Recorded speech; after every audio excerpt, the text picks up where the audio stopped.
ધોરણ 3 વિષય પર્યાવરણ એકમ નંબર 18 રમતા રમતા રમતા રમતામાં જોઈએ તો અહીંયા સ્વઅધ્યયન પોથી સોલ્યુશન માર્ગદર્શન આપવાનો તમને પ્રયત્ન કર્યો છે. જોઈએ એમાં આપણે નંબર 1 આ વાત છે એકમ નંબર 18 રમતા રમતા. એમાં પ્રશ્ન 1ની અંદર સૂચના છે રમતનું ચિત્ર જોઈ પ્રશ્નોના જવાબ આપો. અહીંયા આપણને એક ચિત્ર બતાવવામાં આવ્યું છે. એ ચિત્ર જોઈએ તો એમાં કઈ રમત છે તો આપણે જોઈ શકીએ છીએ આમાં કઈ રમત બાળકો રમી રહ્યા છે તો કે આમાં બાળકો છે એ કેરમની રમત રમી રહ્યા હોય એવું જણાઈ રહ્યું છે. એમાં કેટલા બાળકો છે તો એમાં આપણે 4 બાળકોને જોઈ રહ્યા છીએ. અહીંયા આપણને 4 બાળકો જોઈ રહ્યા છીએ. જે 4 બાળકો સિવાય એમાં દીકરીઓ કેટલી તો 2 છોકરીઓ છે અને 2 છોકરાઓ જણાઈ રહ્યા છે. હવે આપણે જોઈએ આના નીચેના પ્રશ્નોના જવાબ. તો અહીંયા પહેલો જ આપણને પ્રશ્ન પૂછવામાં આવ્યો છે કે આ કઈ રમતનું ચિત્ર છે. હમણાં આપણે વાત કરી ને કે ભાઈ કઈ રમત છે તો કે આ કેરમ. નંબર 2 આ રમતમાં કેટલા ખેલાડી હોય છે 4.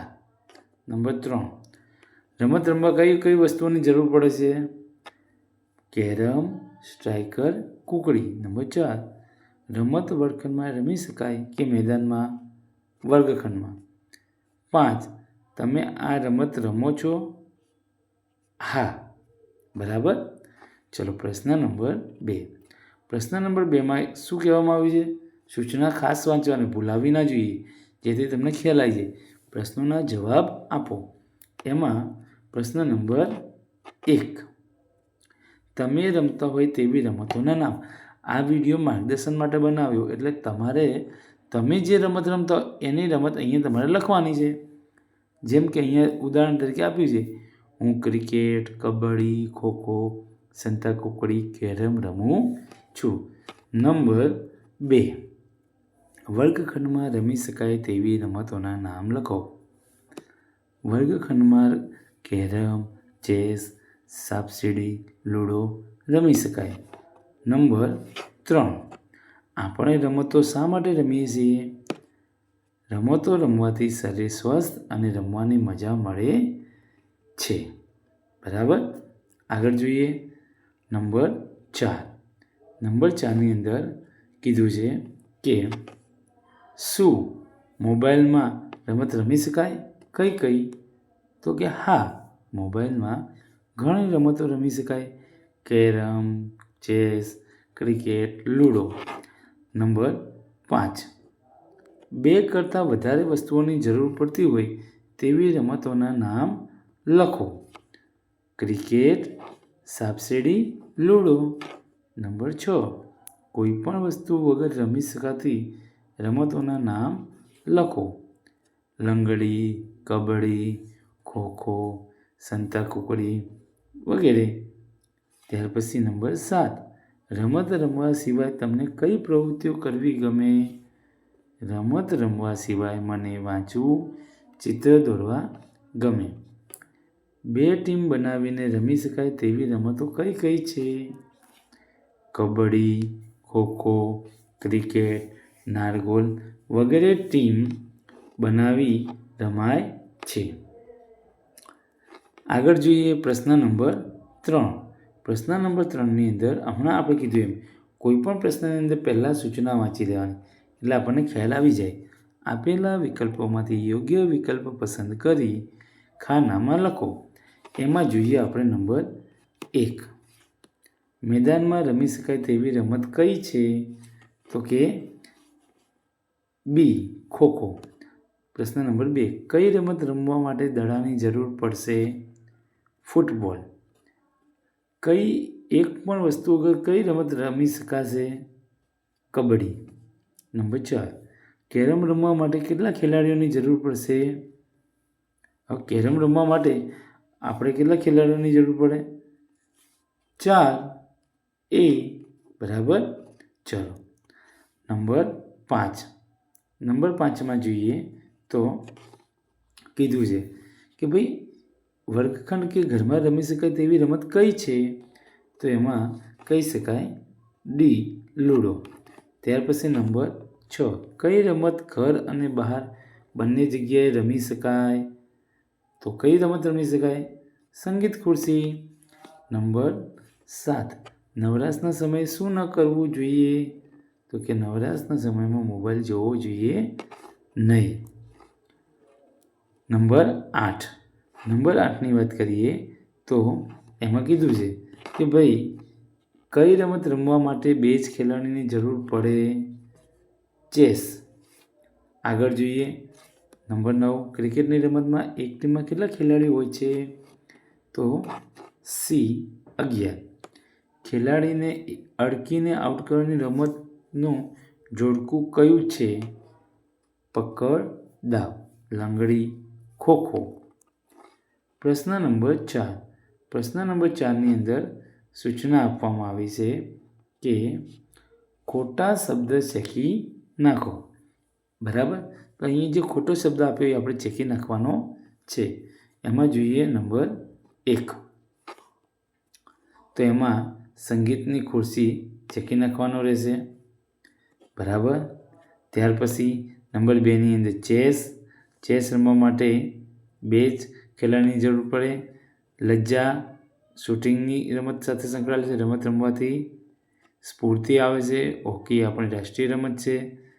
હોકી રમવા દડાની જરૂર પડે છે. અને ટીમ બનાવીને રમાતી રમત લંગડી છે. પ્રશ્ન નંબર 5ની અંદર કીધું છે કે તમારા ઘરના સભ્યો નવરાશની પળમાં કઈ પ્રવૃત્તિઓ કરે છે? પ્રવૃત્તિઓના નામ લખો. અહીંયા આપણા ઘરના સભ્યો જે રમતા હોય એ લખવાની છે. અહીંયા તમને નમૂના રૂપ આપ્યું. તમારા ઘરમાં જે રમતા હોય એ તમે લખી શકો છો. જેમ કે અહીંયા આપેલું છે કે તમે તો કે રમત રમી. નવરાશના સમયમાં તમે રમત રમતા હોય, તમે લેસન લખતા હોય તો લેસન કરવાનું, વાંચતા હોય તો વાંચવાનું લખવાનું. પપ્પા વાંચન કરવું, મમ્મી ભરતકામ કરવું. ત્યાર પછી જોઈએ તો ભાઈ તો કે રમત રમવી, બહેન વાંચન કરવું, દાદા છાપું વાંચવું, દાદી વાતો કરવી, કાકા ટીવી જોવી, કાકી ભરતકામ કરવું, ફોઈ વાંચન કરવું. આગળ જોઈએ પ્રશ્ન નંબર 6. પ્રશ્ન નંબર 6ની અંદર સૂચના છે કે વર્ગખંડ કે ઘરમાં રમાતી રમતમાં લાલ અને મેદાનમાં રમાતી રમતમાં લીલો રંગ પૂરો. તો અહીંયા આપેલું છે. આપણે જોઈએ તો જે કદની અંદર લાલ કલર પૂરવામાં આવ્યો એ તમામ રમતો આપણે ઘરમાં રમાતી રમતો છે. જ્યારે જેમાં લીલો કલર પૂરવામાં આવે છે એ બધી જ રમતો ક્યાં રમાય છે? તો કે એ મેદાનમાં રમાતી રમતો છે. હવે અહીંયા આપણે જોઈએ કે ગોળા ફેંક તો ક્યાં રમાય? તો અહીંયા એક ભૂલ થઈ ગયેલી છે, માફ કરજો, કે કલર ઊંધો આવડો પૂરાઈ ગયેલો છે. જેમાં આપણે કહી શકીએ કે જે લાલ કલર છે એ ઘરમાં રમાતી રમત માટે પૂરાઈ ગયો છે. જે ઘરમાં રમાતી એમાં લાલ છે, પણ આપણે અહીંયા જે લીલો પૂરાઈ ગયેલો છે અહીં જોઈ શકીએ છીએ. એટલે તમારે અહીંયા એનું ઊંધું કરવાનું રહેશે. કારણ કે જ્યાં જો ઘરમાં રમાય એ છે એમાં લીલો છે તો કેરમ મેદાનમાં ના હોય, ક્યાં હોય? ઘરમાં હોય. એટલે જરાક અહીંયા આ ભૂલ થયેલી છે, તમારે એ સુધારી લેવાની રહેશે. કે લૂડો છે તો એ ઘરમાં રમાતી રમત છે એટલે એમાં લાલ કરવાનું હતું. તો આ જે લીલા કલરના છે આ બધામાં તમારે લાલ કલર પૂરવાનો છે. કયો પૂરવાનો છે? લાલ કલર પૂરવો અહીંયા. અને જ્યાં લીલો કલર છે ત્યાં તમારે લાલ પૂરવાનો છે. એટલે કે લીલો છે ત્યાં તમારે લાલ કરવું. અહીંયા ભૂલ થઈ ગયેલી છે. અને જ્યાં લાલ છે, જ્યાં લાલ છે ત્યાં તમારે લીલો કરવાનો છે. બરાબર? આગળ જોઈએ પ્રશ્ન નંબર 7. પ્રશ્ન નંબર 7ની અંદર કીધું છે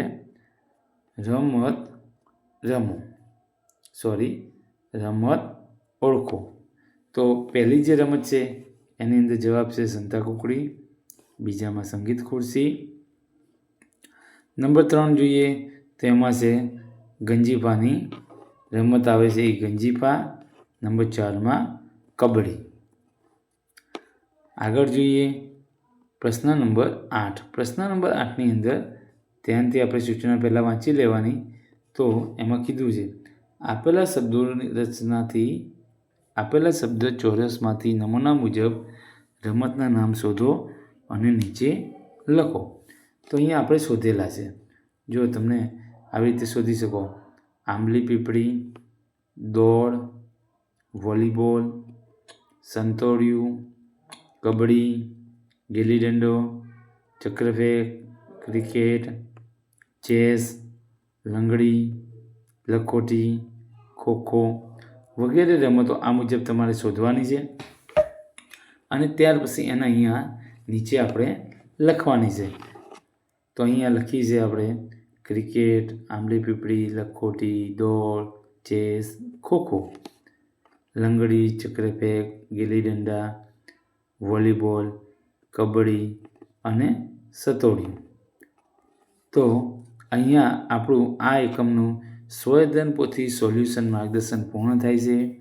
આવા જ માર્ગદર્શનપૂર્ણ વિડીયો મેળવવા માટે અને અમારી સાથે જોડાયેલા રહેવા માટે અમારી ચેનલને સબસ્ક્રાઈબ કરો અને લાઈક કરો અને અમારી સાથે આવા જ વિડીયો મેળવતા રહો.